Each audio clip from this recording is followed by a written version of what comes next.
날도 추운데 힘드시죠? 그래도 이렇게 뭐 공부가 이렇게 나날이 늘어나는 보람이 있지 않나요? 그렇죠. 뭐 대답이 자신이 별로 없는데, 아무튼 뭐 이렇게 공부가 서서히 좀 이해가 되는 그런 보람이 있죠. 뭐. 아무튼 뭐 날씨도 추운데요. 와, 뭐 대단히 수고하셨고 무지 반갑습니다. 오늘 하실 때가 지금 258쪽인데 부동산 조세 정책이죠. 그래서 조세 쪽 끝나고 문제 풀고 그러고 이제 투자 이론 들어갈 예정입니다. 그러고 지금 뭐 박현 선생님 전화 통화를 엊그제 이제 했는데 금요일 야간에 시간이 돼서 개론을 우리 유지현 여자 선생님이 개론 특강을 좀 해주기로 했어요. 그래서 금요일 날은 또 제가 시간이 안 돼서 뭐 좀 해주시면 안 되냐 그러는데 그날은 또 제가 노량진 강의가 있어서 안 돼요. 그래서 뭐 내가 잘 아는 사람이어서 뭐 한번 하면 좋겠다 이렇게 좀 부탁을 해놨거든요. 그러니까 주간반 분들도 금요일 날이 아마 공시죠. 공시니까 오전에 공시를 국어학생 선생님한테 가볍게 듣고 이제 공시가 워낙 또 가벼워요. 그죠?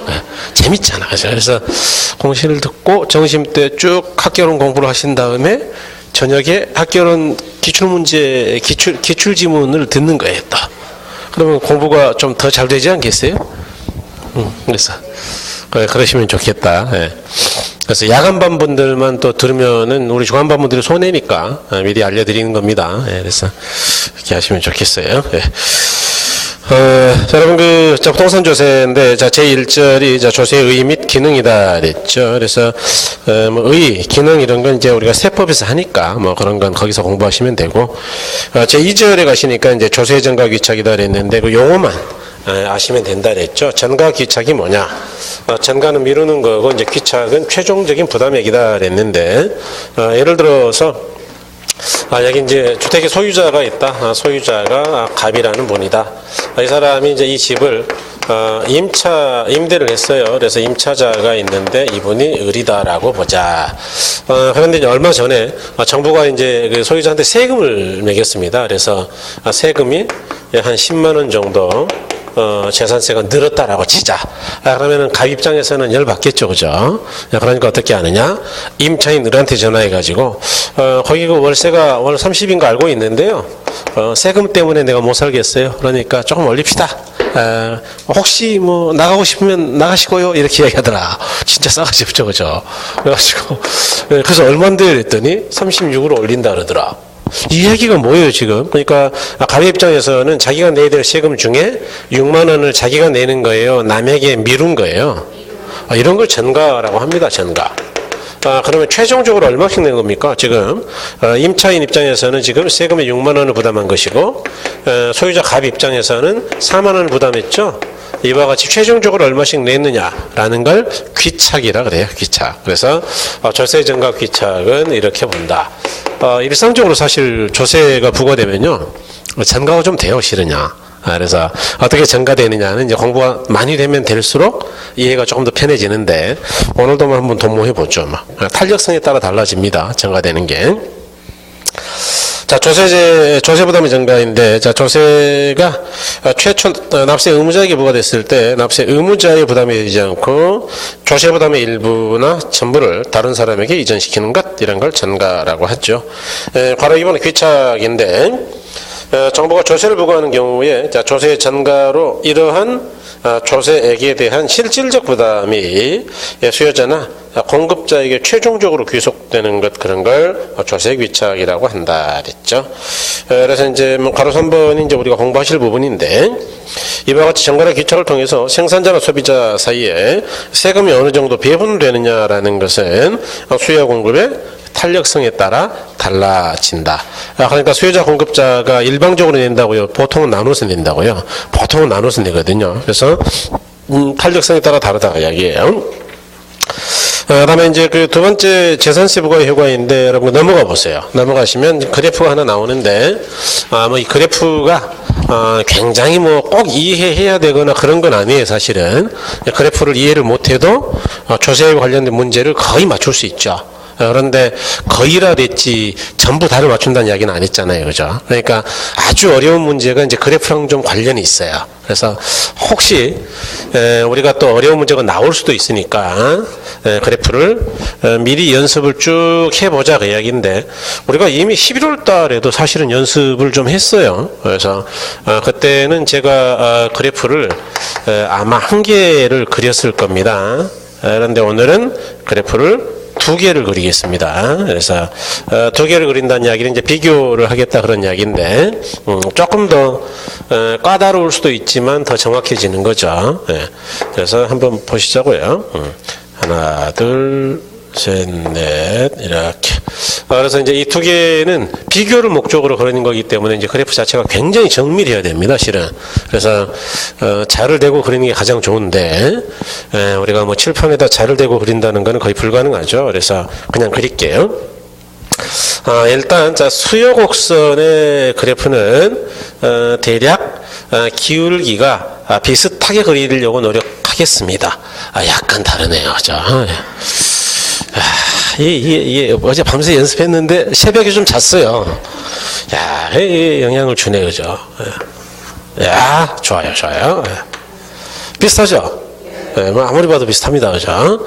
그래서 이제 수요곡선은 기울기가 비슷하다라는 거는, 이렇게 이야기하면 조금 어려울 수 있는데, 탄력성이 같다. 라고 할 수도 있습니다. 그러니까 공곡선의 기울기가 가파르면 탄력성이 적고 완만하면 탄력적이다 그랬거든요. 그러니까 기울기가 똑같다는 이야기는 어쨌든 탄력성이 뭐 탄력인지 비탄력인지는 이야기를 안 했지만 같을 것이다. 이렇게 기울기의 차이가 없으니까. 그런데 이번에는 이제 공급곡선의 경우는 대단히 기울기가 다르게 한번 그려볼게요. 하나는 대단히 가파르게, 하나는 대단히 완만하게 그렸어요. 실제로 이제 그렇게 됐네요. 그죠? 그러면 이제 우리가 어떤 생각을 할 수 있느냐. 이거는 대단히 비탄력적인 공급곡선이다라고 볼 수 있고, 이쪽은 비탄력이에요? 탄력이에요? 탄력, 그렇죠.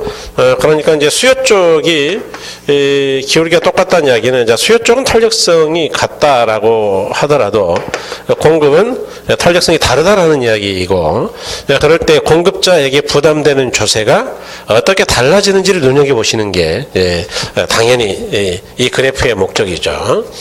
그래서 이제 균형가격은 1,000원에 100개다라고 가정하고, 일단 1,000원에 100개다라고 가정을 할게요.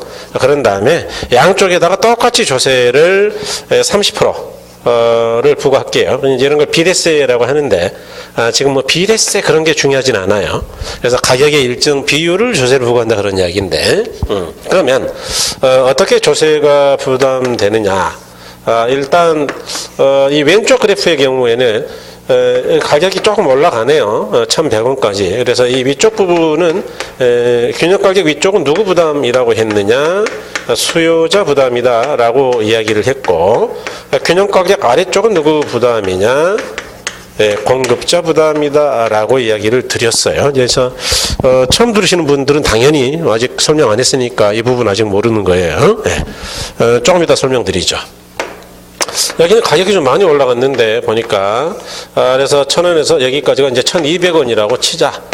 그럼 이제 수요자 부담 부분은 200원만큼 부담이군요. 지금 보니까. 그 다음에 공급자 부담 부분은 대략 아래쪽 100원 정도인데, 어째서 100원이라고 볼 수 있느냐? 전체 조세를 1,000원에 30%, 300원을 부과한다라고 아까 이야기했기 때문에, 위쪽에 200원을 수요자가 부담하면 나머지 100원은 이제 공급자가 부담하는 거겠죠. 자, 그래서 일단 이렇게 이제 그래프의 모양이 보니까 돼요. 그럴 때 여기 똑같이 300원입니다, 여러분. 넓이는. 그래서 똑같이 그리려고 굉장히 노력했어요. 여기 조금 사실 더 올라가긴 했는데, 느낌은 충분합니다. 어쨌든 위쪽이 많은 거는 아니까. 자, 좋아요. 어쨌든 간에 자, 그러면 왜 위쪽이 수요자의 부담이냐라는 거를 지금 설명드려 볼게요. 이제 잘 들으셔야 돼요. 책에 있는 설명이 지금 그겁니다. 각기 그래프에 대한 설명들이. 원래 조세가 없을 때는 이 공급자는 한 개에 1,000원씩을 받고 100개를 팔아먹었어요. 그런데 조세가 부과된다 그러면은 제품의 가격이 올라가죠. 올라가는 건 누구나 알 수 있는데 기름값 왜 이렇게 비싸다 했어요? 기름 여러분 요즘 기름값 계속 올라갔는데 왜 이렇게 비싸요? 세금이 없어서 있어서요? 그렇죠. 그러니까 기름값은 원가가 절반밖에 안 돼요. 그러니까 예컨대 뭐 리터당 1,500원 그러면은 세금이 750원 정도다 그 이야기예요 지금. 그러니까 세금이 없었다면은 그렇게 비싸다고요? 아주 쌌을 거라고요. 쌌다. 부가세 아시죠? 부가세. Value Added Tax라고 이제 부가세라는 건데 부가가치세가 10%죠 우리나라가. 그러니까 우리가 물건을 100만 원짜리 산다 그러면 이제 그 안에 부가세가 10% 들어있다 그 이야기죠. 그러니까 부가세가 없었다면 10% 비쌌다고요, 쌌다고요? 쌌다. 더 쉽게 이야기할게요. 용산전자상가 같은데 혹시 가보셨나요? 용산전자상가 이런 데 가가지고 노트북 같은 거 사면은요 항상 물어보죠. 이게 얼마예요? 100만 원입니다. 그러면 이제 그래 주세요. 그러면 카드로 할 거예요? 현찰로 할 거예요? 물어보죠. 그러면 이제 현찰 그러면 100만 원 그냥 받고 카드 그러면 이제 110만 원에다가 카드 수수료 해가지고 한 4만 원, 5만 원 더 받아요. 115만 원. 왜 그러세요? 그러면 내가 세금 내야 되니까 받아야죠. 이렇게 이야기하는. 그러니까 현금으로 할 때는 세금 신고 안 할 거니까 세금만큼을 안 받아버리는 거예요. 이해하신 거죠? 그래서 이제 보통은 에이씨 그러고 현금 내고 오는 거예요 그냥. 손해보기 싫어서. 그러니까 이제 세금 때문에 가격이 올라간다는 건 이해하셨어요. 자, 그러면 세금이 있기 전에는 원래 공급자는 1,000원 받았다 그랬죠. 여기서 원가 뺀 나머지가 싹 다 공급자의 이익이었어요. 그런데 지금 세금 때문에 가격이 1,100원으로 올라갔다 왼쪽 그래프. 그러면은 100원 더 받았죠. 그런데 여기서 세금을 얼마를 빼야 되느냐? 아까 세금이 300원이라 그랬죠? 그 다음에 원가를 빼야죠. 그렇죠. 자, 그러니까 이제 공급자의 입장에서는 이익이 늘어나겠어요? 줄어들겠어요? 줄어들죠. 자, 그래서 이 300원의 세금이 어떻게 부담되는지를 보자 그 이야기인데, 자, 일단 한 개 팔았을 때 1,100원 받긴 받았어요. 더 받았죠? 더 받았는데 더 받았으니까 이익이 되는 거냐? 아니고 세금을 내야 된다 그랬죠? 그러니까 이익이에요, 손해예요? 손해. 자, 그런데 잘 보면 이쪽 위에 100원은 즉 원래 1,000원 받다가 1,100원 받았던 100원은 누가 낸 거예요? 공급자가 낸 거예요? 수요자가 낸 거예요? 그러니까 이건 수요자 부담이다 그 이야기예요. 공급자는 전체 300원 조세 중에 100원은 남한테 받았으니까 자기는 얼마 부담하는 거예요? 300원이요? 200원이요? 200원. 그렇게 부담한다 그 이야기죠. 그러니까 균형가격 중심으로 위쪽은 누구냐? 수요자. 아래쪽은 누구냐? 공급자의 부담이다. 이해가 되셨나요? 좋아요. 이해가 되셨으면은 격하게 고개를 끄덕여 주시면 좋겠어요. 그럼 여기까지 한번 확인해 보자. 여기까지. 좋아요. 자, 동그라미 3번에 260쪽입니다. 동그라미 2번도 볼까요? 자, 앞 그림, 위 그림에서, 자, 자가주택 시장 수요자인 소비자에게 재산세 커버레이션 최저 균형가격은 P0, 균형량은 Q0이다. 거기다 1,000원에 100개 뭐 써놔도 되겠네. 그죠? 네. 동그라미 3번에, 자, 재산세를 부과하게 되면 소비자는 재산세 크기만큼 주택가치가 상승했다고 느끼게 되고, 요거 좀 기억하셔야 돼요. 주택가치가 뭐 어떻게 있다고 느낀다고요? 상승. 그에 따라 소비자가 인식하는 공급 곡선은 S가 아니라 S-이다. 자, 위에 그래프 봅니다. S-가 오른쪽으로 간 거예요? 점선이 왼쪽으로 간 거예요? 왼쪽. 그럼 공급이 증가했다고 느끼는 거예요? 느끼기는 감소했다고 느끼는 거예요? 감소. 소비자가 그렇게 느낀다 그 이야기예요. 네, 그래서 이것도 가끔 시험에서 내요. 네, 그래서 읽어 놓으셔야 됩니다. 따라서 장기적으로 소비자들이 지불하는 주택가치는 상승하여 새로운 균형가격 P1이 되고 그게 이제 아까 1,100원인 점이죠. 수요량 Q1이 된다. 조금 줄었는데 그건 조금 이따 설명할게요. 4번. 자, 새로운 균형점을 기준으로 보면 수요자는 이전보다 높아진 가격 P1을 지불하게 된다. 즉 A만큼 조세는 소비자가 더 냈으니까 누가 부담했다고요? 수요자가 부담한다. 자, 5번. 새로운 균형점을 기준으로 보면 공급자는 수요자에게서 보다 높아진 가격 P1을 받아내지만 본인은 조세 총액을 납부해야 하므로 B만큼 조세는 자신이 부담한다. B만큼이 균형가격 아래쪽이죠? 그래서 즉 A 플러스 B만큼을 총조세를 낸다 그 이야기예요. 납부하게 된다. 그래서 위에 A는 수요자 부담이고 아래쪽 B는 그렇죠. 자, 그다음에 그 옆에 이제 261쪽인데 여러분 그 조세에서는 가장 중요한 거는 가로 2번이에요. 탄력성에 따른 조세 부담의 귀착이다. 그것만 알면 돼. 그거. 그러니까 나는 지금 처음 공부하는 사람인데 나 그래프 잘 모르겠다. 지금 수요 공급도 제대로 잘 모른다. 상관없어요. 그것만 잘 이해하시면 됩니다. 자, 넘어가 보시죠. 일단 263쪽 가보세요. 263쪽에 핵심 정리라고 있나요? 그러니까 핵심 정리에 있는 내용이 방금 그걸 다시 정리해 놓은 거예요. 그러니까 요것만 이해하시면 된다. 그래서 자 이제 칠판 보십니다, 여러분. 아주 간단합니다. 그러면 조세라는 게 탄력성에 따라 어떻게 부담되느냐 라는 거는 경우의 수가 딱 일단은 4개밖에 없어요. 전체 다 하면 8개인데 일단 뭐 중요한 건 4개인데 자 수요가 탄력적일 때 이런 경우 하고요. 그 다음에 수요가 비탄력적인 경우. 자, 두 번째죠. 그 다음에 공급이 마찬가지로 탄력적이거나 비탄력적인 경우 두 가지 합해서 4가지밖에 없다고 이야기해요. 그래서 공급이 탄력적인 경우 이렇게 크게 4가지밖에 없습니다. 4가지. 그래서 여기다가 이제 우리가 극단적인 경우 수요가 그냥 탄력이 아니고 완전 탄력일 때, 수요가 완전 비탄력일 때, 공급이 완전 탄력일 때, 완전 비탄력일 때까지 하면 8가지밖에 없는 건데 뭐 그거는 이거하고 똑같아요. 원리가. 그러니까 이제 요거만 잘 이해하시면 되는데 자 요거 보죠. 탄력적이라는 게 뭐예요? 탄력성이 1보다 작은 거예요? 큰 거예요? 그렇죠. 이제 그런 게 이제 우리가 공부가 돼 있기 때문에 이걸 이해하는 거예요. 여기는 이제 1보다 작은 거죠. 마찬가지로 공급의 탄력 그러면 탄력성이 1보다 큰 거고 공급이 비탄력 그러면 1보다 작은 거죠. 그럴 때 이제 조세 부담은 어떻게 되느냐? 조세 부담은 아주 간단합니다.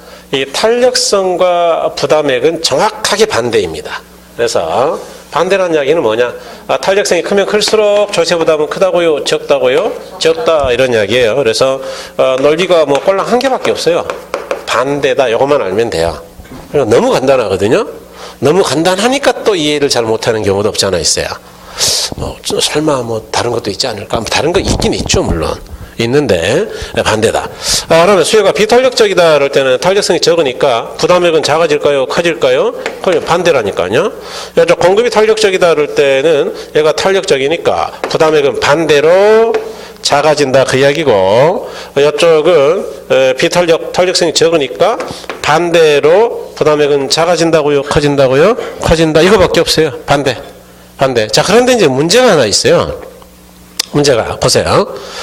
자, 수요가 탄력적일 때 하고 공급이 탄력적일 때는 분명히 다른 이야기인데 이럴 때 누구의 부담이 반대로 작아지는지 그게 중요하거든요. 둘 다 수요자는 아닐 거 아니에요. 그러겠죠? 아니 이게 반대인데 뭐 다른 이야기인데 같은 결과가 나올 리가 있나? 그러니까 도대체 반대는 반대인데 누구의 부담이 반대냐 그게 아주 중요한데 수요의 탄력성을 이야기할 때는 누구를 봐야 반대가 되느냐?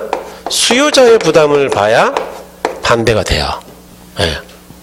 그러면 여기 수요가 비탄력 그랬으니까 누구를 봐야 반대가 될까요? 수요자. 그렇죠. 그래서 수요자의 부담이 반대로 많다 이렇게 가야죠. 자, 그러면 공급이 탄력 그럴 때는 이제 누구를 봐야 부담이 반대가 될까요? 누구? 수요자의 공급자예요? 그렇죠. 그래서 이것만 알면 돼요. 그래서 여기서 공급자라는 게 생각이 났다 그러면 그분은 이제 100% 이해가 된 것이고 모르겠다 그러면 이제 이해가 안 된 거죠. 자, 공급의 비탄력 그랬으니까 누구를 봐야 반대가 되느냐? 공급자. 그렇죠. 그래서 공급자의 부담이 반대로 커진다 이런 이야기입니다. 쉽죠, 그죠? 너무 쉬워요, 조세는. 그래서 틀릴 일이 없어요, 이게. 그러니까 11월 달에도 이미 이해를 끝내버린 분은 뭐 더 이상 이해할 것도 없죠. 이제 조금만 이해해가지고 조금 어려운 문제까지 가면 돼요. 그야말로 가장 어려웠던 문제가 한 2문제 있거든요. 나중에 풀어볼 거예요, 이제. 풀 수 있죠, 저것만 알면. 자, 그런데 여기서 조금 더 가죠. 아까 조세는 일방이 부담한다 그랬어요. 탄력성에 따라 수요자 공급자가 나누어 부담한다 그랬어요. 자, 그러면 보세요. 전체 조세가 300원이라 치고 수요자 부담이 작대. 왜냐하면 수요가 탄력적이어서. 그럼 수요자가 적게 부담하면은 당연히 상대방인 공급자는 그렇죠. 적게요, 많이요? 그런 이야기예요. 그러니까 얘가 반대이다라는 걸 알면 나머지 상대방은 당연히 반대니까 그러면 이제 정확하게 다 쪼갤 수 있죠. 이해하셨나요? 자, 그럼 다시. 자, 수요가 비탄력 그랬으니까 수요자 입장에서 보면 일단 부담액은 반대니까 많이 부담이죠. 그러면 수요자가 많이 부담하면 공급자 부담은 많겠어요? 적겠어요? 적다 그런 이야기고. 자, 공급의 탄력 그랬으니까 공급자의 부담은 반대라 그랬죠? 그러면 공급자가 적게 부담하니까 상대방이 누구예요? 수요자. 수요자는 뭐라고요? 왜 많이 내는 거예요, 그죠? 그 다음에, 자, 공급이 비탄력 그랬죠? 그러니까 이제 공급자를 봤어요. 반대가 돼야 되니까. 그래서 얘가 작을 때는 얘가 많이 부담했다, 그 이야기. 공급자가 많이 부담하면 이놈의 상대방이 누구냐, 그 이야기죠. 누구예요? 수요자의 부담은 많을까요, 적을까요? 그렇게 되겠죠. 이해하셨나요? 그래서 반대다라는 것만 알면 된다. 그럼 이제 반대다라는 걸 정말 내가 믿고 써도 되느냐? 뭐 그렇게 생각할 수도 있잖아요. 여러분들은 그런 생각 잘 안 하시겠지만 여러분들은 또 저를 믿잖아요. 그러니까 선생님이 반대라는 그냥 반대인갑다 이렇게 생각하는데 안 믿는 분들도 있을 거 아니에요. 동영상 듣는 분들은. 그래서 제가 증명하겠다 그 이야기. 증명. 여기 보세요. 여기 공급이 탄력적이다 그 이야기 아니에요? 공급이 탄력? 여기인데? 탄력? 그럼 여기 공급자 부담은 전체 300원 중에 100원밖에 부담 안 했으니까 많아요? 적어요? 적어. 그럼 나머지 200원은 지금 누가 부담하고 있는 거예요? 그렇죠. 증명했어요. 자, 공급이 비탄력적일 때도 또 증명할게요. 공급이 비탄력일 때는 전체 300원 중에 공급자 부담 부분이 크다 그 이야기예요. 크다. 그래서 대략 200원 정도 부담했고 나머지 위에 1000원에서 1100원까지 수요자 부담은 많다고요? 적다고요? 적다 그런 이야기가 되겠네요. 네, 그래서 증명이 됐죠, 그죠? 그러니까 여러분은 반대다라고 쓰기만 하면 되겠다 그 이야기예요. 자, 그래서 여기 이제 261쪽인데 가로 2번입니다. 자, 탄력성에 따른 조세 부담 위탁이다 그랬는데 동그라미 1번에 재산세가 부과됐을 때 세 부담의 귀착 문제에서 수요자가 부담하는 부분과 공급자가 부담하는 부분의 정도 차이는 수요와 공급의 탄력성의 크기에 따라 달라진다. 그런 이야기입니다. 네.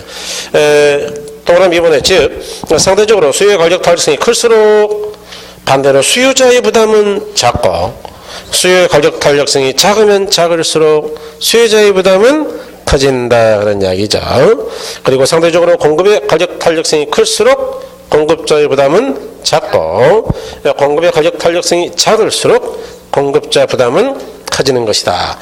따라서 그렇죠. 상대적으로 탄력적인 측이 조세를 적게 부담하고 비탄력적일 때는 많이 부담한다가 이야기죠. 좋아요. 예.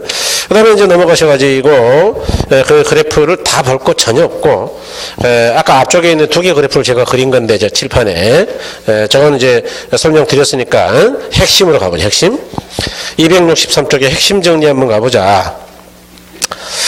여러분 그 수요 곡선이 수직 완전 비탄력일 때 공급 곡선이 수직 완전 비탄력일 때 수요가 탄력 공급이 비탄력 공급이 탄력 수요가 비탄력 그랬는데 3번 4번은 했어요. 수요가 탄력적일 때는 소비자 부담은 작고 생산자 부담이 커진다. 여기 있는데 여기 수요가 탄력적일 때는 수요자 부담은 작고 생산자 부담이 커진다 했죠. 네, 좋아요. 그 다음에 이제 공급이 비탄력까지도 이제 그걸로 설명할 수 있죠. 그 다음에 4번에 공급이 탄력적일 때 그랬죠, 여기요. 공급이 탄력적일 때는 공급자 부담은 작고 생산자 부담은 작고 소비자 부담은 커진다. 그러니까 3번, 4번은 지금 했죠? 네, 풀로 다 쓰는 거예요. 1번, 2번은 뭐냐? 수요가 완전 비탄력일 때 공급이 완전 비탄력인데 여기 보세요, 여러분. 자, 수요가 그냥 비탄력이요, 완전 비탄력이요? 완전 비탄력이래요. 그럼 탄력성이 얼마예요? 그냥 작아요, 제로예요? 그러면은 이 사람의 부담, 즉 수요자의 부담은 반대로 커져야 되겠네요. 그래서 제로가 가장 작은 거니까 반대로 가장 커지는 거죠. 가장 커지는 게 뭐냐 그러면 무한대 뭐 이렇게 말하는 분들이 가끔 있는데 그건 아니고 전액. 세금이 무한한 건 없어요. 전액 부담. 그러면 공급자 부담은 있을까요? 제로일까요? 제로, 그렇죠. 그 다음에 거기 2번 공급 곡선은 수직일 때, 완전 비탄력일 때. 자, 공급이 그냥 비탄력이 아니고 완전 비탄력이다. 그럼 탄력성이 제로란 이야기죠. 그러면 이제 공급자 부담을 우리가 봐야 될 거 아니겠어요? 공급자 부담 반대로 커질 텐데 가장 많이 부담하는 게 얼마나 됐죠? 전액 부담이다. 그러면 수요자 부담은 있다고요? 그렇죠. 제로죠. 제로. 그래서 이와 같이 되더라. 특히 여러분이 조심할 건 공급이 완전 비탄력일 때를 조심해야 된다. 왜냐하면 부동산은 부증성 때문에 토지의 물리적 공급 곡선은 수직이고, 그러니까 뭐라고? 완전 비탄력적이기 때문에 여기 가끔 시험에 나온다고 이야기. 이해하셨죠? 그래서 그렇게 보시면 된다. 그 다음에 부동산 조세 경제적 효과를 했는데, 여기는 뭐 여러분이 아직은 좀 하기가 어려운 부분들이 조금 있는데 몇 가지만 그래도 좀 보죠. 첫 번째 그 주택의 수요량과 공급량인데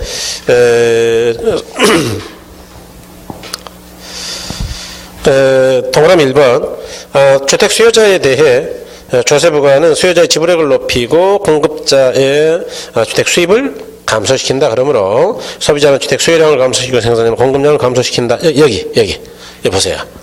일단 조세를 부과한다 그러면은 가격이 올라가니까 수요자는 지불액이 낮아요, 높아요? 높고. 그 다음에 공급자의 경우는 세금 부담 때문에 마진이 늘어요, 줄어요? 줄었죠. 그러니까 수요자는 100개보다는 적게 살려고 하고, 공급자도 100개보다는 열받으니까 덜 판다. 바로 수요량 공급량이 줄어서 양이 늘어나는 거예요, 줄어드는 거예요? 줄어든다. 그런 이야기죠. 그래서 이제 이걸 조금 어렵게 말하면 자원 배분을 왜곡한다. 이렇게 이야기해요, 조세가. 왜요? 우리가 시장 실패에서 보셨지만 항상 시장에는 어떤 재화든 필요량이 있는데 필요량보다 줄여버리면 자원의 배분이 잘 되는 거예요? 잘 못 되는 거예요? 그렇죠. 그러니까 정부가 개입해가지고 자원 배분을 왜곡하는 케이스예요, 이게. 그러니까 시장 실패가 아니고 이런 걸 정부 실패라고 나중에 할 텐데, 뭐 아직은 실패까지는 아니에요. 어쨌든 정부가 시장을 결혼하기도 한다. 그래서 그 동그라미 1번이 시험에 좀 나옵니다. 동그라미 2번은 딱 한 번 나왔죠. 15일 때. 양도세 중과로 인한 부동산 가격 변화에 대해 매도자가 상대적으로 민감하게 반응하고, 취득세로 인한 부동산 가격 변화에 대해서는 매수자가 상대적으로 민감하게 반응할 것이다. 그 다음이 시험에 나왔는데, 양도세가 중과되어 주택 공급에 동결 효과가 발생하면 주택 가격이 상승하는 결과를 초래할 수 있다. 뭐 여러분 잘 아시는 이야기예요.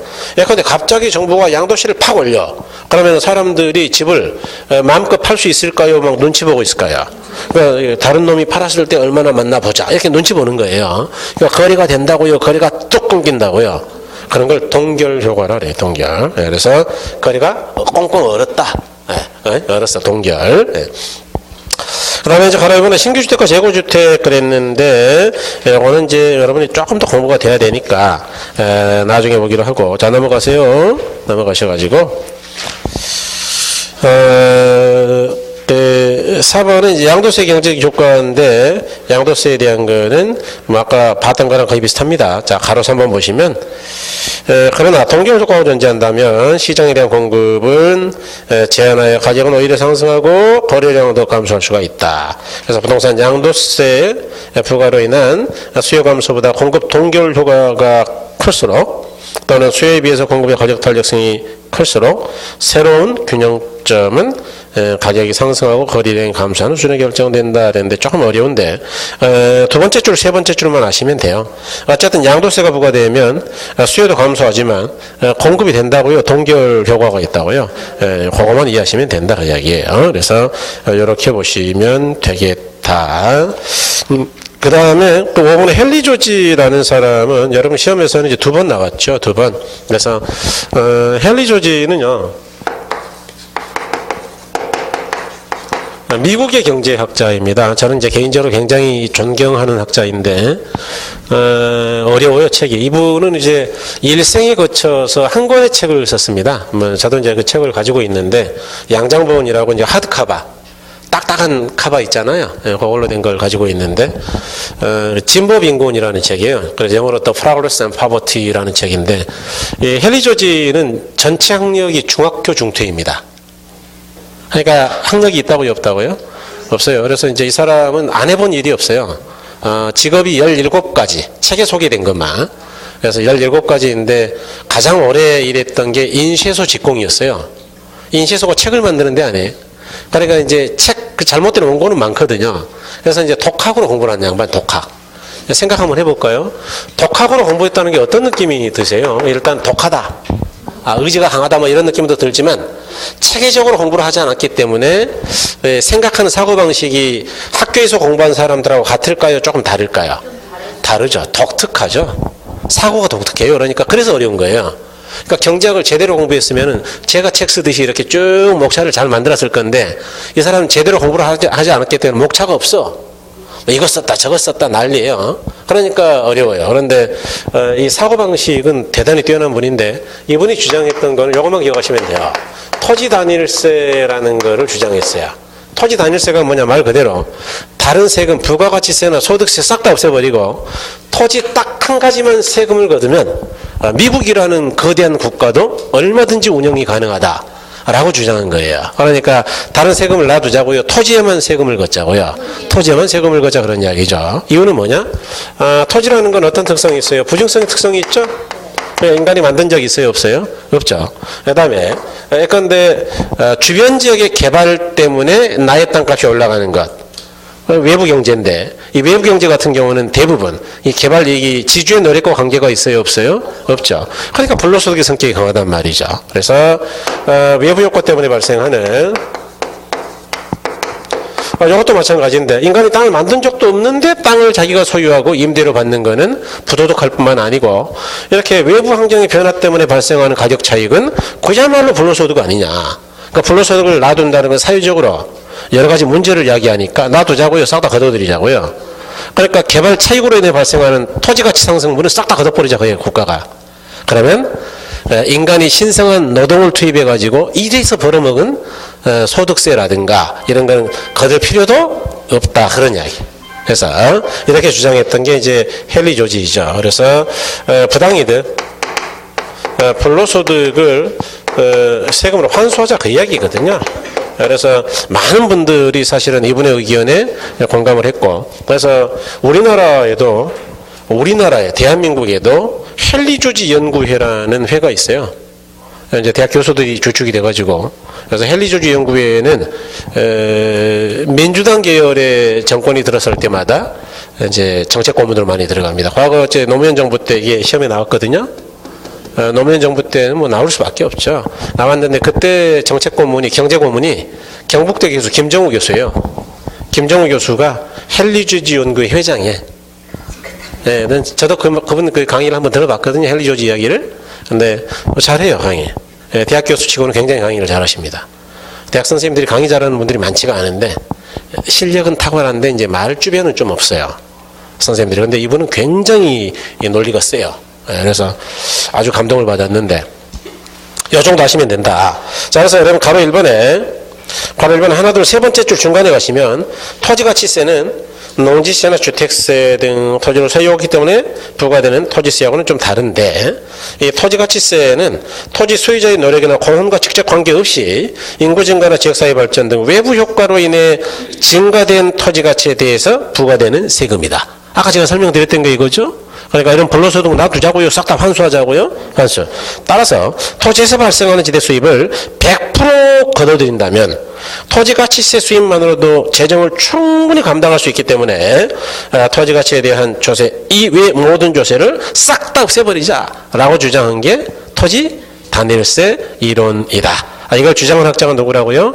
헨리 조지이다. 그래서 이름도 멋있잖아요. 헨리 조지. 그래서 멋있는 건지는 잘 모르겠는데 헨리 예, 좋아요.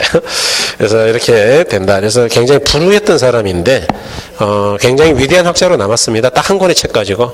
예, 그래서 참 대단하죠. 저는 여러 권의 책을 썼는데 단 한 번도 불후의 명작을 쓴 적이 없고 맨 솜솜만 썼고 이분은 책 자체 그렇게 두껍지도 않아요. 근데 굉장히 어려워요. 이 진보와 빈곤이라는 책이 우리 기본소득계보다 약간 얇습니다. 책은 이거보다 작고요. 요거는 이제 사륙계판이고 헨리 조지 책은 문고판이라 해가지고 왜 서점에서 많이 파는 거 있죠? 소설책 판형. 그런 판형이에요. 작은 거. 그런데도 뭐 대단해요. 책이. 예, 좋아요. 예. 그래서 나중에 합격하시면 한 권 사가지고 이 품위는 있어요. 책이 양장본이라. 그래서 집에다 잘 보관해 놓으시고 예. 혹시 자녀분들이 말 안 들면 불러가지고 그걸로 머리를 때리면 아주 체벌 효과가 있죠. 문제집으로 가겠습니다. 문제집. 문제집은 28쪽입니다. 예.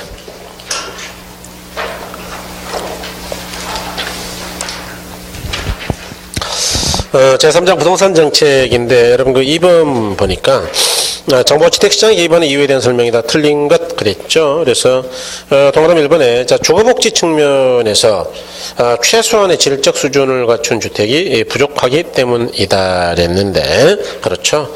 어쨌든 간에 이걸 이제 우리가 정치적 기능이라 그랬죠. 그 저소득층을 배려하는 것. 예. 그 다음에 이번에 주택시장의 시장 실패 요인이 있기 때문이다. 이거는 경제적 기능을 수행하는 겁니다. 그 다음에 3번에 개별주택의 불량화는 주변 지역에 사회적 비용을 초래하기 때문이다. 그렇죠. 이것도 이제 예컨대 어떤 주택이 너무 썩었어요. 그러면은 막 거기서 냄새도 나고 막 쓰러질 것 같고 범죄가 심해지니까 주변 집값이 올라간다고요? 떨어진다고요? 떨어진다. 그러니까 정부가 개입해서 철거도 하고 그런다. 그 이야기예요. 아니면 우리 집이 쓰러진 걸 왜 정부 네가 간섭하냐? 그러면 안 된다. 그 이야기예요. 4번은 주택시장은 시장으로의 진입과 퇴거가 자유롭기 때문이다 그랬는데 그렇게 진퇴가 자유로워서 완전 경쟁 시장이 되면 개입할 필요가 있어요? 없어요? 없지. 그거는 실패 이유가 아니죠. 그래서 말이 안 되고 그 다음에 5번에 지역별로 주택 보급률의 편차가 있기 때문이다. 이것도 정치적 기능이죠. 지역별로 못 사는 데도 있고 잘 사는 데가 있으니까 배려하자 그런 이야기예요. 그래서 답은 4번이 되겠습니다.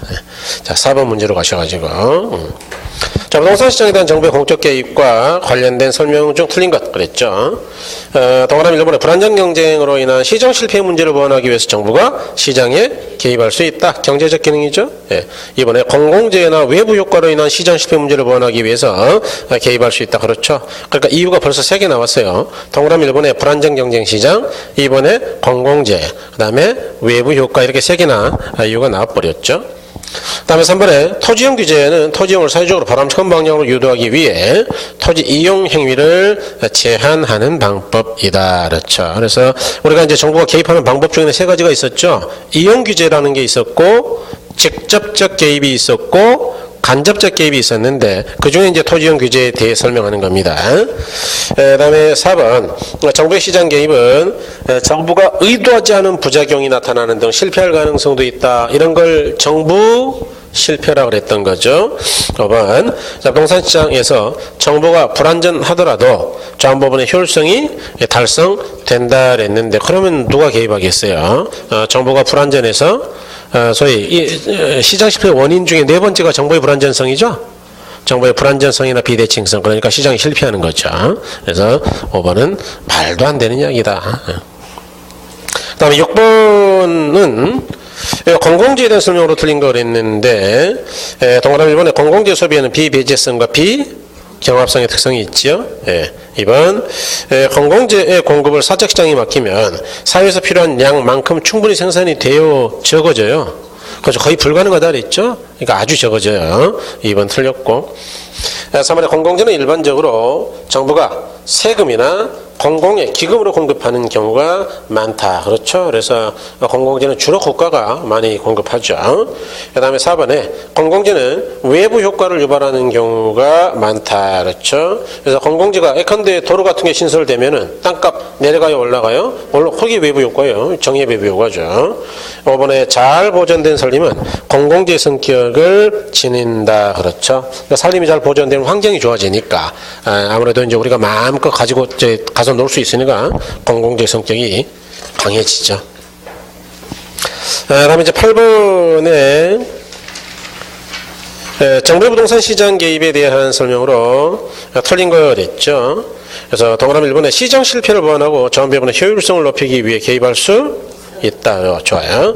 2번 소득 재분배나 주거복지 증진 등 사회적 목표 달성을 위해 개입할 수 있다. 그래서 1번은 경제적 기능, 2번은 정치적 기능이네요. 그 다음에 3번에 부예비업 효과가 발생하는 경우 세금의 부과나 규제 등을 통해서 자원배분의 비효율성을 감소시킬 수 있다. 그렇죠. 그러니까 부예비업 효과가 그랬으니까 과대 생산의 문제가 있죠. 너무 많으니까 정부는 조정한다고요. 규제 정책을 쓴다고요. 규제. 그렇죠. 그래서 머릿속에서 그 정도 속도로 좀 분석이 돼줘야 되겠어요. 그 다음에 4번에 공원 등과 같은 공공재의 경우 과소 생산의 문제가 발생될 수 있기 때문에 개입할 수 있다. 그렇죠. 일단 공공재는 많이 생산된다고요. 적게요? 적게. 과소. 그래서 그런 이야기고. 5번에 중산층 이상의 주택 수요에 부응하기 위해 최저 주거 기준을 설정하여 운영할 수 있다 그랬는데 최저 주거 기준이라는 거는 누구를 위한 거예요? 중산층이 저소득층이에요. 극빈층이지 저소득. 그러니까 맨 앞에가 틀렸잖아요. 중산층 이상이 아니고 저소득. 그래서 5번은 틀렸다. 그 다음에 이제 10번 보시면 최저 주거 기준이라는 거가 주택법에서 나올 텐데 들어본 적 있어요? 1인당 필요로 하는 주택의 면적 그런 거 들어본 적 있나요? 안 들어봤죠? 주택법에 나올 거예요, 아마. 네, 찾아봐야 되겠는데. 그러니까 법에서 규정하고 있거든요, 우리나라가. 근데, 공법 선생님들 중에 그걸 설명하는 분들은 한 분도 못 봤어요. 그냥 시험에 안 나오니까. 한 12제곱미터 근처? 4평 조금 안 될 거예요, 아마. 그러니까 인당 필요로 하는 최저한의 주거 수준. 그러니까 4인 가족이다 그러면 4, 4, 16? 뭐, 그 정도 돼야 되는 거예요. 15평 약간 넘는 수준? 그러니까 그게 최저야. 최고라고요, 최저라고요. 최저 이제 전용 면적 기준입니다. 그거는. 그래서 뭐 그렇게 돼 있는데 10번 부동산 시장 관련된 부정적 외부 효과, 외부 불경제 이야기죠. 사례와 해결 방안에 대한 설명 중 틀린 거 그랬죠. 그래서 동그라미 1번에 쓰레기 투기로 인해 지역사회가 피폐화되자 지역 주민들이 자율적 규범을 통해 가지고 지역사회를 다시 쾌적하게 만들었다. 이거는 뭐 잘한 거죠. 2번 주거지역에 청소년 유해시설이 들어서자 지방자치단체가 해당 시설을 매입해 가지고 도서관 같은 다른 시설로 사용해 버렸다. 뭐 잘한 거죠. 해결 방안이죠. 3번 공해를 유발하는 사업장에 정부가 공해 방지 시설의 설치를 명령하였고 해당 사업장이 이에 응하지 않자 과징금을 부과하였다. 그렇죠. 뭐 그럴 수 있겠죠. 그런데 부예비업 효과를 규제하는 거예요, 지금. 4번 신축공사장의 소음으로 인한 주민들의 고통을 당하자 주민대표가 건축회사 대표랑 협상해가지고 보상을 받았다. 뭐 이것도 스스로 해결한 거죠. 부예비업 효과 문제를 시장에서. 5번 주택공급 부족으로 주택가격이 급등하자 정부가 정책금리를 인상하여 주택시장을 안정화시켰다 그랬는데 이거는 외부 효과하고는 아무 관계가 없어요. 왜냐하면 외부 효과는 시장의 수혜자 공급자에 일어나는 게 아니고 제3자가 시장의 당사자에게 영향을 미치는 거라 그랬죠. 그런데 이거는 시장의 수혜자 공급자에게 직접 영향을 주잖아, 정부가. 그러니까 제3자를 규제하는 게 아니고. 그러니까 외부 효과가 아니라 이건 내부 효과예요, 내부 효과. 정확하게 말하면. 그래서 5번은 틀렸다. 좀 문제가 어렵죠. 이 문제가 조금 어려운 문제 중에 하나인데. 근데 뭐 1번에서 4번까지는 답은 아니잖아요. 오늘 답이 5번이지 뭐. 그렇게들 풀어야죠.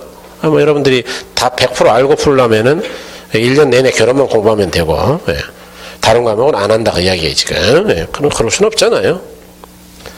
12번. 외부 효과에 관한 설명으로 틀린 걸 했는데, 10번에 아까 영어 뭐라고 써져 있어요, 괄호 안에? 외부 불경제예요, 비경제예요? 일본 학자들이 외부 비경제라고 해요.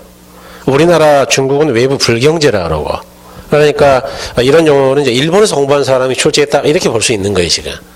그래서 어쨌든 간에 뭐 비가 아니 빗자니까 아니 빗자나 뭐 아니 불자나 뭐 같은 거 아닌가요?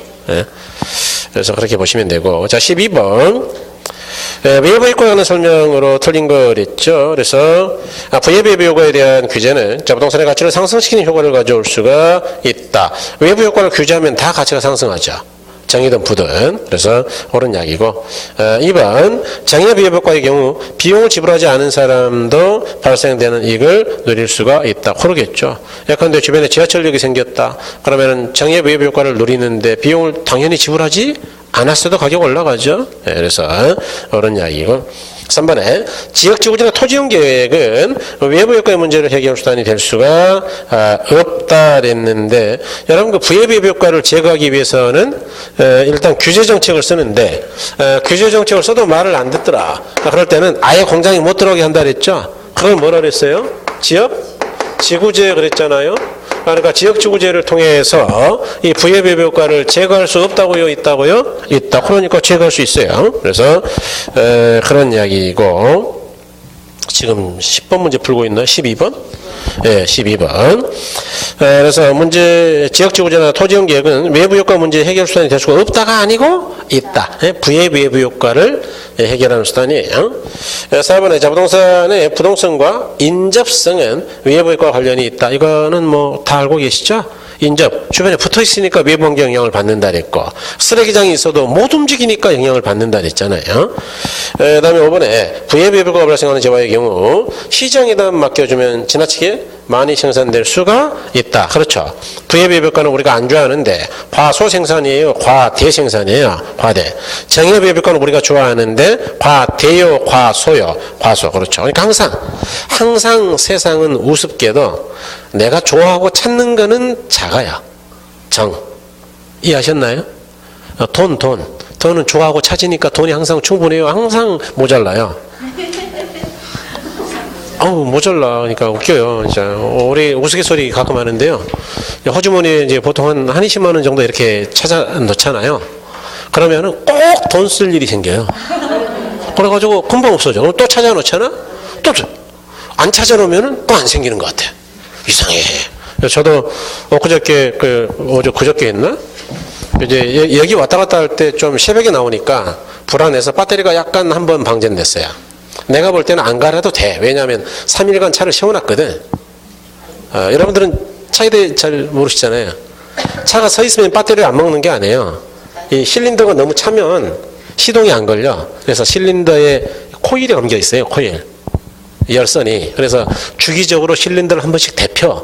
시동을 꺼놔도. 그러니까 계속 세우는 배터리가 방전된단 말이에요. 그러니까 차를 달려가지고 그 제네레이터 발전기로 충전을 시켜야 되는데, 이 추운 겨울에는 자주 데필 거 아니에요. 그러니까 원래는 하루에 한 번씩은 한 30분씩 운전을 해줘야 돼. 근데 뭐 귀찮아가지고 내비뒀어요. 그랬더니 방전돼가지고 완전 방전돼가지고 이제 불러가지고 했거든요. 그래서 뭐 어떻게 해요? 불안하길래 바꿔주세요. 온 김에 확 바꿔버렸어요. 그래서 이제 호주머니에 있는 돈이 고스란히 나갔다. 그 양반이 또 그러던데, 카드로 하면은 얼마고 현찰로. 그래서 현찰. 네? 그 사람도 그러더라고 또. 그래서 확 그냥 세무서에 신고할까 보다. 그래서 이렇게 된다. 자, 그다음에 14번은 없고 토지정책까지 가지고 2번. 현재 우리나라 시행하고 있는 부동산 시장에 대한 정부의 개입 수단이 아닌 그랬는데, 여러분 3번의 개발권 양도제가 답이에요. 이거 아직 설명 안 드렸는데 이거면 금방 알게 돼요. 개발권 양도제 옆에서 써놓으세요. 미국 이렇게. TDR이라는 거는 누구 나라 제도라고요? 미국. 미쿡 제도예요. 그러니까 설명은 나중에 드리자. 이거 아무것도 아니니까. 자, 4번. 토지정책 수단에 대한 내용으로 틀린 거랬는데, 동그라미 1번. 토지시장의 실패에 대응하기 위해서 즉 간접의 형태 정책 수단이 활용되고 있다. 그렇죠. 그래서 토지시장에 개입할 때 실패에 대응해 직접적 개입, 간접적 개입 그런 거 있잖아요. 그죠? 네. 1번, 환지 방식은 초기에 막대한 토지 구입 비용이 들기 때문에 사업 시행자가 재정 지출을 효율적으로 하기 어렵다 그랬는데, 환지 방식은 초기에 돈이 한 푼도 안 들어요. 남의 땅을 받아다가 바꾼 다음에 땅으로 되돌려 주는 거니까 돈이 들어요, 안 들어요? 안 들어요. 그래서 이거는 이제 환지 방식이 아니고 토지 수용 방식에 대한 설명입니다. 이거. 토지 수용할 때는 돈이 많이 들죠. 그다음에 3번에 공영개발은 주로 대규모 개발 사업에 이용되어 왔다. 그렇죠. 4번에 수용 방식의 문제점, 토지 매입과 보상 과정에서 시행자 주민의 갈등, 그 다음에 과다한 비용 이런 걸 둘 수 있다. 그 다음에 5번에 공공투자 사업은 시장 기능에만 맡길 경우 추진되기 어려운 도시계획 사업 등에 자주 이용된다. 그렇죠. 그래서 시장에만 맡겨서는 안 될 때 국가가 개입해가지고 직접 투자한다 그 이야기예요. 그래서 그런 이야기다. 답은 2번이었고, 자, 그 다음에 이제 넘어가셔서 34쪽. 34쪽의 임대주택 정책인데 이거 조금 어려울 거예요. 2번. 저소득층의 주거생활 양상을 위한 각종 부동산 정책에 대한 설명 중 가장 적절하지 않은 거랬는데 동그라미 1번에 정부에서 저소득층에게 지급하는 임대료 보조금을 주택자의 구입만 사용하도록 하더라도 일반적으로 저소득층의 다른 재화의 소비량은 임대료 보조금 지급 전보다 감소한다고요? 증가한다고요? 그렇죠. 이거 들어봤죠 그때 우리. 여기 시험에 나왔던 지문이다. 이게 다 기출이니까 이거. 그래서 그런 걸 강조하는 거예요 지금. 2번 임대료 보조금이 지급된다 하더라도 다른 조건이 일정할 경우 저거주택의 임대료가 장기적으로 원래 수준으로 회귀하므로 시장 전체 저거주택 공급량은 늘어나는 것은 아니다 그랬는데 맞아요 틀려요? 임대료 규제는 감소해서 문제였고 임대료 보조는 늘어났죠. 공공임대주택은 불변이었죠. 네, 기억나나요?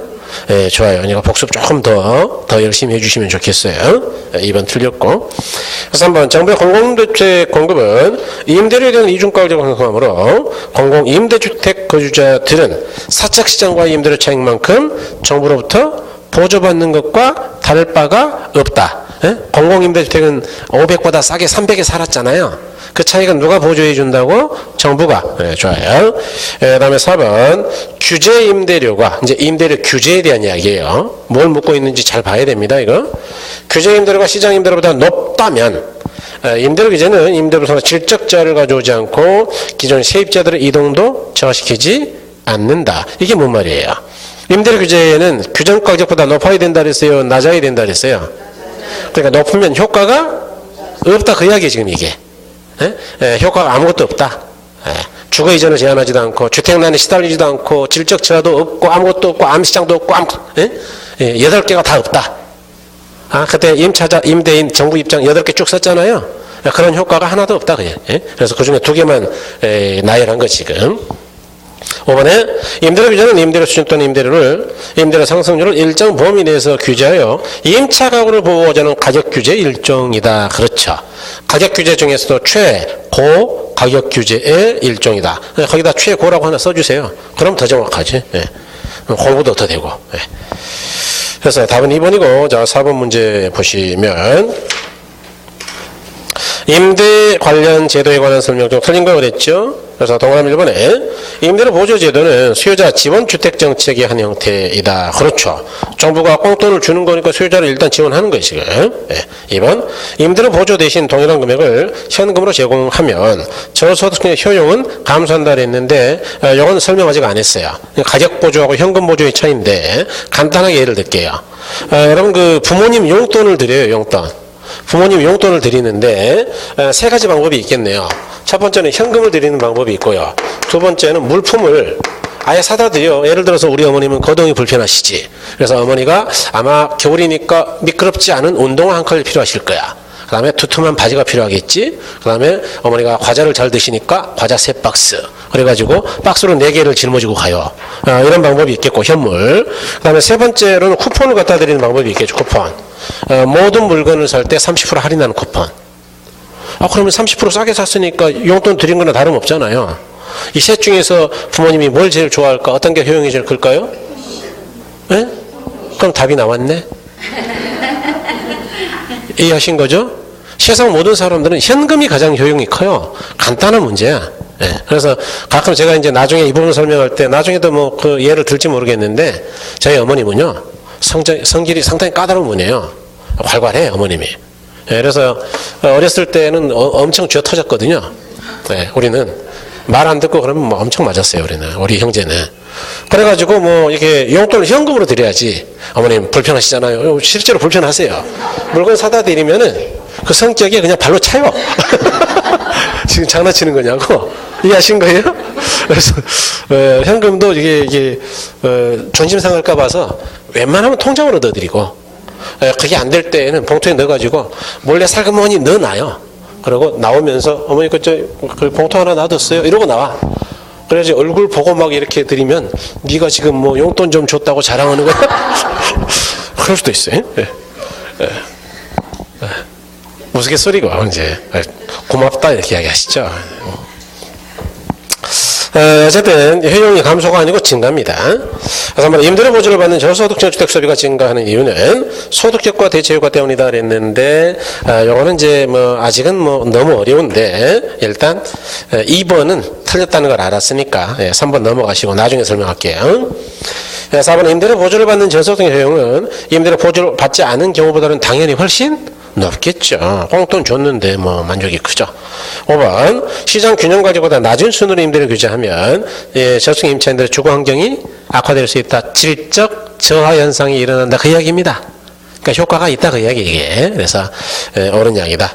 2번이 틀렸죠. 이 문제도 조금 어려운 문제예요. 6번 주택시장에 대한 정부의 정책 효과에 대한 설명 중 옳은 것 그랬죠. 그래서 또 그럼 1번에 주택의 공급 곡선이 완전 비탄력적일 경우 주택에 부과하는 재산세는 전부 수요자에게 귀착된다. 보세요. 여기요. 공급이 완전 비탄력적일 때는 공급자가 전액을 내고 수요자 부담은 있다고요? 제로라고요? 제로. 그렇죠. 그래서 그런 이야기다. 주택 공급이 완전 비탄력일 경우 재산세는 전부 수요자에게 귀착된다 그랬는데 틀렸죠? 그래서 이렇게 공급자. 이번에 정부가 규제하는 임대료 상한이 시장 균형 임대료보다 높다면 임대료 규제는 시장에서 임대주택 공급량에 아무런 영향을 미치지 않는다. 그게 답이죠. 임대료 규제는 균형 가격보다 높게 규제하는 게 아니고 낮게 해야 된다 그랬어요. 그다음에 3번에 일반적으로 임대료 규제는 기존 임차인들의 이동을 활발하게 하는 거예요. 주거 이전을 제한하는 거예요. 제한. 4번 저소득층에게 임대료를 보조할 경우 주택 소비량은 증가하지만 다른 재화의 소비량은 감소하는 거예요. 다른 재화도 증가하는 거예요. 도 증가. 5번 임대주택 공급자에게 보조금을 지급하는 방식. 공급자 보조죠. 임차인에게 보조금을 지급하는 방식보다 임차인의 주거지 선택의 자유를 보장하는 거예요. 제한하는 거예요. 제한한다 그랬죠. 그래서 이렇게 시험에 나왔다 그 이야기예요. 8번 그러니까 그런 것들을 설명을 드렸던 거죠. 8번에 임대주택 정책에 대한 설명으로 틀린 것 그랬는데 이 동그라미 1번에 장기 공공임대주택은 공공분이 시장임대료보다 낮은 수준으로 임대주택을 공급하는 것이다. 좋아요. 2번 임대료 규제는 임대료에 대한 이중가격을 형성할 우려가 있다. 그렇죠. 규제 임대료하고 시장 임대료가 다르기 때문에.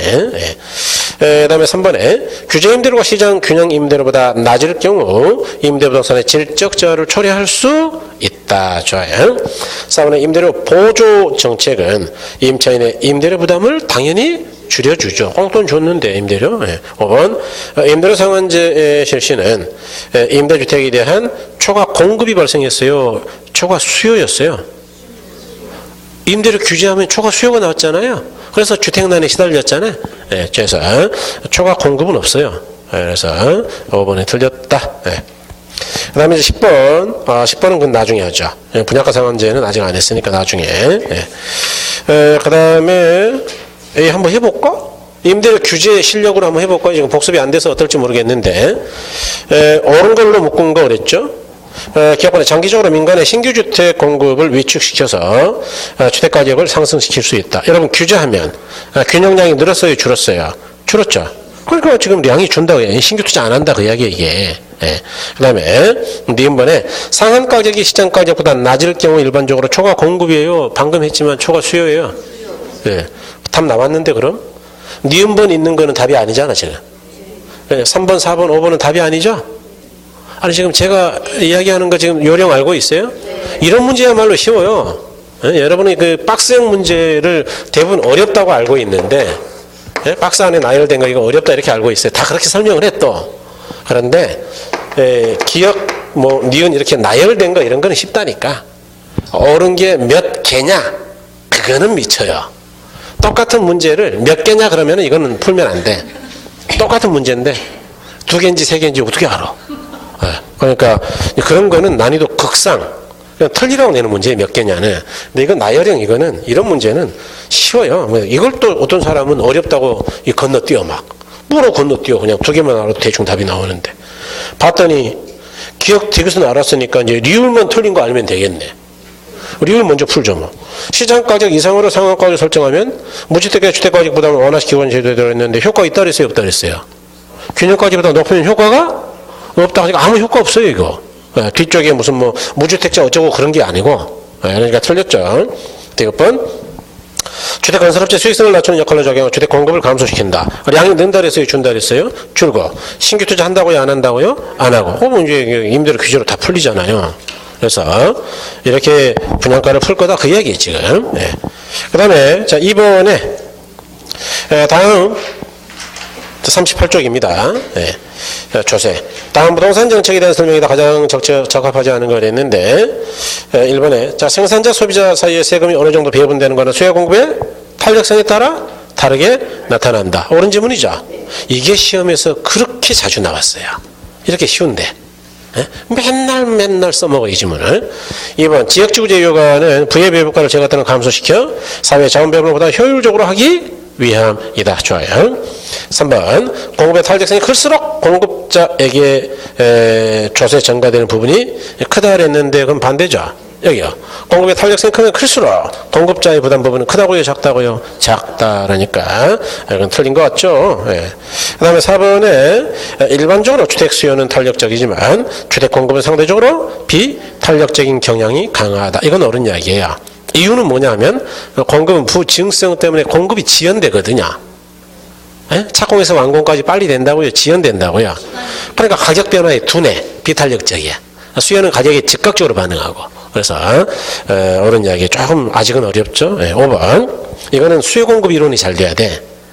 그러니까 이게 지금 조세 부분이 아니고 수요 공급 쪽 이야기거든요. 에? 그러니까 그런 문제를 여러분들이 어려워요. 조세라고 문제를 냈는데 책 전체의 내용들이 골고루 섞여 있잖아. 지금 보니까요. 이해하셨나요? 그러니까 당에 해당 문제만 딸랑 내면 쉬운데 넓게 펴주면 어려운 거예요. 이게. 5번 공공임대주택의 공급은 사적 임대시장의 수요 탄력성을 높일 수 있다. 그래서 옳은 이야기예요. 이것도 이제 공공임대주택 쪽인데 아직은 뭐 여기까지는 공부를 여러분들이 안 했는데 어려워요. 공공임대주택이 있다 그러면은 간단하게 설명할게요. 사적 시장에 있는 수요자 입장에서는 이사갈 수 있는 곳, 대체재가 적어지는 거예요, 많아지는 거예요? 대체재가 많으면 많을수록 비탄력이에요, 탄력이에요? 그래서 임차인들의 탄력성을 높여주는 역할을 하는 거예요. 할 이야기가 조금 더 있는데 해버릴까? 여기 보세요.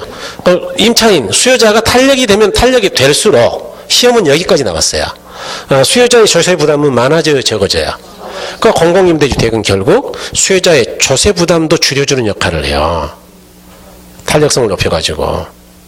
그러니까 나쁜 제도예요, 좋은 제도예요? 좋은 제도죠. 좋은 제도예요. 네. 그래서 이와 같이 5번은 이제 됐고요. 3번이 틀렸고. 그 다음에 이제 4번이죠. 자, 부동산 조세 경제 효과에 대한 설명 좀 틀린 거랬는데, 양도세가 증가되면 주택 공급의 동결과로 인해 주택 가격이 상승할 수가 있다. 옳은 이야기고. 2번, 임대주택에 재산세가 부과되면 부과된 세금은 장기적으로 임차인에게 전가될 수가 있다. 그렇죠. 일부가 전가된다 그랬죠. 3번 공급의 가격 탄력성은 탄력적인 반면 수요 가격의 비탄력적인 시장에서 세금이 부과될 때 실질적으로 수요자 공급자보다 더 많은 세금을 부과하게 된다 그랬는데 보세요 여기요. 이제 이런 지문이 또 조세에서는 많이 나왔는데 공급은 탄력적이고 수요는 뭐라 그랬어요? 비탄력. 그럼 여러분들은 둘 다를 분석하고 싶어지겠죠. 둘 다를 분석하면 시간이 많이 걸리겠죠. 그러니까 둘 다 한다고요? 하나만 한다고요? 그래서 이제 우리 왜 남자분들은 가끔 우스갯소리 많이 하는데 여럿하고 싸울 때는 여럿하고 상대한다고요? 한 놈만 조진다고요? 한 놈만 조지는 거예요. 그래서 싸움의 기술이라고 영화에서도 나와. 그러니까 한 놈만 조지자. 맨 앞에 거. 공급이 탄력적이면 탄력적일수록 공급자 부담은 작고 수요자 부담은 옳은 지문이네. 이해하신 거죠? 두 개를 분석하면 오히려 헷갈려서 안 돼요. 그래서 그러시면 안 된다. 그 다음에 4번에 토지 이용을 특정 방향으로 유도하기 위해 정부가 토지 보유세를 부과할 때는 토지 용도에 관계없이 세금이 동일해야 되겠어요? 용도에 따라 달라야 되겠어요? 이건 뭐 거의 상식 아닌가요? 그러니까 필수재 성격이 강한 때는 세금을 줄이고 사치재 성격이 강할 때는 세금을 늘리고 이래야 되겠죠. 5번에 토지 공급 곡선이 완전 비탄력적인 상황에서 토지 보유세가 부과되더라도 자원 배분의 왜곡이 초래되지 않는다 그랬는데 이거는 여기 가장 어렵다는 거예요. 그래서 이 그래프를 이해해야 5번 지문을 알 수 있거든요. 그런데 요거는 나중에 하자. 예컨대 이런 이야기예요. 거기 이제 5번 지문이 뭐냐 하면 공급 곡선이 완전 비탄력적인 상황이다. 여기 보세요. 얘가 공급이 탄력이고 얘는 비탄력이죠. 그럴 때 얘는 양이 상당히 줄었고 얘는 양이 상당히 줄었어요. 조금 줄어요. 그 완전 비탄력은 공급이 수직이라는 이야기죠. 그럴 때는 양이 줄겠어요? 안 줄겠어요? 안 줄어요. 그렇기 때문에 자원 배분에 왜곡이 전혀 없어. 이게 이제 헨리 조지의 주장이에요. 헨리 조지는 굉장히 뛰어난 학자예요. 독학을 했지만 상당히 지식이 많았다. 그 이야기예요. 제 이야기는. 경제학을 아예 모르는 사람은 아니다. 그래서 이렇게 볼 수가 있겠다. 문제 좀 어렵죠. 어쨌든 쉬셨다가 투자론 갈게요.